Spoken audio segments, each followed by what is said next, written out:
possessed woman who was never seen again. The year is 1888. The place, a remote village nestled deep within the French Pyrenees. Here, life moved at the rhythm of the seasons, and faith was as much a part of the landscape as the towering peaks that surrounded them. But beneath the surface of this idyllic existence, a darkness was stirring. A darkness that would swallow a young woman whole and leave a village haunted by unanswered questions. Our story begins with Antoinette, a woman barely past her 20th year, who began to exhibit increasingly erratic behavior. Whispers circulated tales of strange fits, blasphemous utterances, and a strength far beyond her petite frame. The villagers, steeped in centuries of superstition, whispered one word: possession. The local priest, Father Dubois, a man of unwavering faith and stern countenance, was called upon to investigate. He observed Antoinette himself, witnessing her contorted body and the guttural sounds that seemed to emanate from somewhere deep within her. He concluded, with a heavy heart, that the whispers were true. Antoinette was not merely ill, she was inhabited by something evil.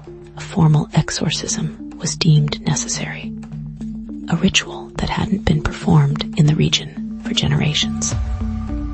Father Dubois, armed with his Bible and a crucifix, prepared himself for the ordeal.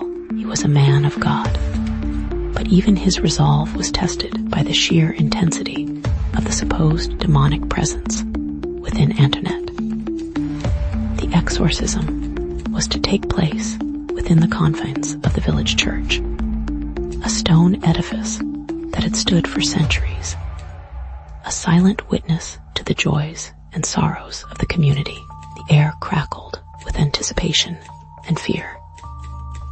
As Antoinette was led into the church, her eyes burned with a feverish intensity, and her body writhed against the restraints that held her.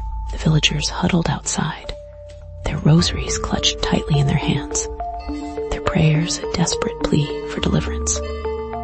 But something felt off, a disquieting undercurrent that ran deeper than religious fear. The exorcism began. Father Dubois, his voice trembling slightly, recited the ancient Latin verses. Antoinette responded with violent convulsions, her screams echoing through the stone walls of the church. She cursed in languages she had never learned, languages that sounded ancient and malevolent. The villagers outside gasped and crossed themselves, convinced that they were witnessing a battle between good and evil. But amidst the chaos, a seed of doubt began to sprout in the mind of the village doctor, a man of science who had always viewed such matters with skepticism. He noticed a peculiar pattern in Antoinette's outbursts, a certain theatricality that seemed staged. Was she truly possessed, or was something else at play? The exorcism continued for days, pushing Antoinette and Father Dubois to their physical and mental limits. The village, once united in their fear, began to fracture.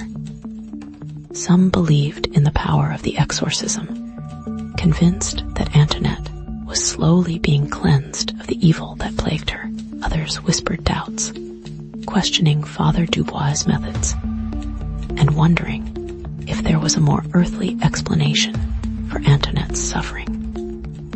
The doctor, fueled by his growing suspicions, began his own investigation, discreetly questioning villagers and examining Antoinette's medical history.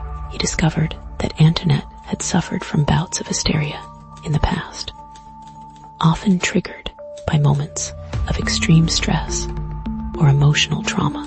The doctor's investigation led him to a disturbing rumor. Antoinette was pregnant, and the father was none other than Father Dubois himself. The revelation sent shockwaves through the village. Was Antoinette's possession merely a desperate attempt to conceal her pregnancy and the scandalous affair? Was Father Dubois using the exorcism to silence her and protect his own reputation? The doctor confronted Father Dubois, but the priest vehemently denied the allegations, claiming that they were the work of the devil, attempts to undermine his faith and the holy work he was performing. But the seed of doubt had been planted, and it was quickly taking root in the minds of the villagers. The climax of the exorcism arrived on a stormy night. Lightning flashed across the sky, illuminating the church in brief, dramatic bursts. Antoinette, seemingly weakened by days of torment, appeared to be on the verge of collapse. Father Dubois, his face pale and drawn, recited the final verses of the exorcism. Suddenly, Antoinette let out a blood-curdling scream, a scream that seemed to tear through the very fabric of reality. Then, silence. The villagers held their breath, waiting for some sign that the ordeal was over. But when Father Dubois emerged from the church, his face was ashen. He announced that the demon had been cast out, that Antoinette was finally free. He claimed that she was resting inside, too weak to face the public. The villagers rejoiced, their prayers answered, their fears allayed. But the doctor remained unconvinced. He demanded to see Antoinette, to examine her, and confirm that she was truly safe. Father Dubois refused, insisting that she needed rest and privacy. This refusal only fueled the doctor's suspicions, and he resolved to uncover the truth, no matter the cost. The following morning, Antoinette was gone, vanished without a trace. Father Dubois claimed that she had wandered off in a state of confusion, seeking solace in the mountains. But the villagers, their joy now replaced by a gnawing unease, knew that something was terribly wrong. A search party was organized, combing the surrounding forests and mountains for any sign of Antoinette. Days turned into weeks, and weeks into months, but Antoinette was never found. The village was gripped by a chilling realization. The exorcism had not delivered Antoinette from evil. It had merely served to cover up a far more sinister crime. The investigation into Antoinette's disappearance was haphazard at best, hampered by the village's reluctance to question Father Dubois, a man still revered by many. The doctor, however, continued his relentless pursuit of the truth. He uncovered inconsistencies in Father Dubois' story, subtle lies that hinted at a deeper deception. He learned that Father Dubois had a history of similar accusations in other parishes, accusations that had been quietly swept under the rug by the church. The doctor began to suspect that Antoinette was not the first woman to fall victim to Father Dubois' twisted desires. Years passed, and the mystery of Antoinette's disappearance remained unsolved. The village, once a peaceful haven, was now shrouded in a veil of suspicion and fear. Father Dubois continued to serve as the village priest, his reputation tarnished, but his power intact. The doctor, ostracized by the community for his relentless pursuit of the truth, died a broken man, his quest for justice unfulfilled. The case of Antoinette, the possessed woman who vanished, faded into local legend, a chilling reminder of the darkness that can lurk beneath the veneer of piety and faith.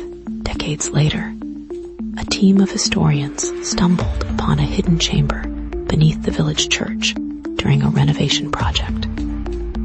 Within the chamber, they discovered a skeleton, a woman's skeleton, buried in a shallow grave. Forensic analysis revealed that the skeleton was that of a young woman, approximately the same age as Antoinette. Furthermore, The analysis revealed traces of poison in the bones, a poison commonly used in the region during the late 19th century.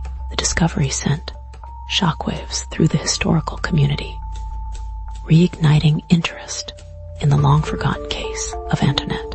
New investigation was launched, this time armed with modern forensic techniques and a renewed determination to uncover the truth. The investigators exhumed other bodies from the church cemetery, hoping to find further evidence. To their surprise, they discovered several other skeletons of young women, all buried in unmarked graves, all showing signs of poisoning. The investigators began to suspect that Father Dubois was not merely a predator, but a serial killer, using his position of power to prey on vulnerable women in the village. The investigation focused on Father Dubois' past, uncovering a pattern of abuse and exploitation that had been carefully concealed by the church. Witnesses came forward, emboldened by the passage of time and the promise of anonymity, sharing stories of Father Dubois' predatory behavior. It became clear that Antoinette was just one of many victims, silenced by fear and the church's unwavering protection of its own. But the most shocking revelation came from the discovery of Father Dubois' personal diary, hidden within the church archives. The diary contained detailed accounts of his crimes, his justifications for his actions, and his chilling belief that he was doing God's work by ridding the world of sinful women. The diary painted a picture of a man consumed by religious fanaticism and a lust for power, a man who saw himself as above the law, a man who believed he could commit any atrocity in the name of God. The case of Antoinette, the possessed woman who vanished, was finally closed. Father Dubois, long dead, was exposed as a monster, his legacy forever tarnished. The village, once haunted by unanswered questions, finally found a measure of closure. But the story of Antoinette serves as a chilling reminder of the dangers of unchecked power, the corrupting influence of religious fanaticism, and the importance of speaking truth to power, even in the face of overwhelming opposition. The Pyrenees Mountains still stand, silent witnesses to a dark secret, a secret that was buried for generations, but could not remain hidden forever.